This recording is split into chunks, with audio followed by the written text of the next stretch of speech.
At-Tahwi nama lengkapnya adalah Rafa'a Bey Badawi At-Tahtawi. Lahir di kota Tahta pada tahun 1802 Masehi, yaitu pada masa pemerintahan Muhammad Ali. Sejak kecil ia tekun mempelajari Al-Quran. Ketika dewasa, umur 16 tahun, ia berangkat ke Kairo untuk belajar di Al-Azhar di bawah bimbingan Syekh Hasan Al-Attar. At-Tahwi adalah murid kesayangannya.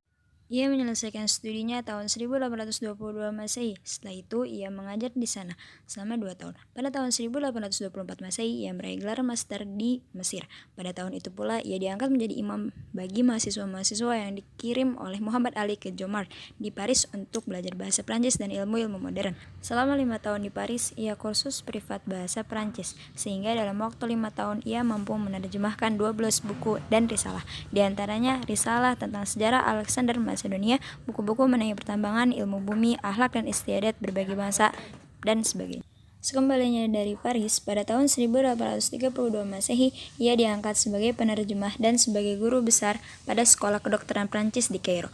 2 tahun kemudian, 1835, ia pindah ke Sekolah Artileri sebagai penerjemah buku-buku ilmu teknik dan kemiliteran. Pada tahun 1836, didirikan Sekolah Penerjemah dan Al-Tahtawi sebagai direktur dan sebagai penanggung jawab harian Al-Waqa Al-Misriyah. Setelah Muhammad Ali meninggal, Abbas menjadi penggantinya. Kemudian At-Tahtawi dikirim ke Sudan sebagai kepala sekolah di Khartoum. Setelah Abbas meninggal, At-Tahtawi kembali ke Mesir atas panggilan pengganti Abbas, yaitu Said Pasha.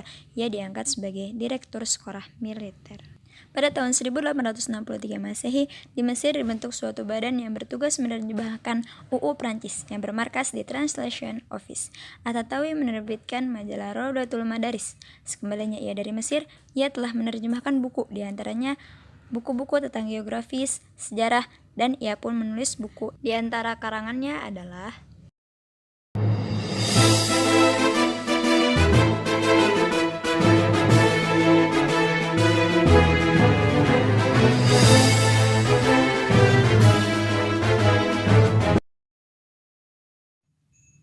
ia pun meninggal pada tahun 1873 Masehi.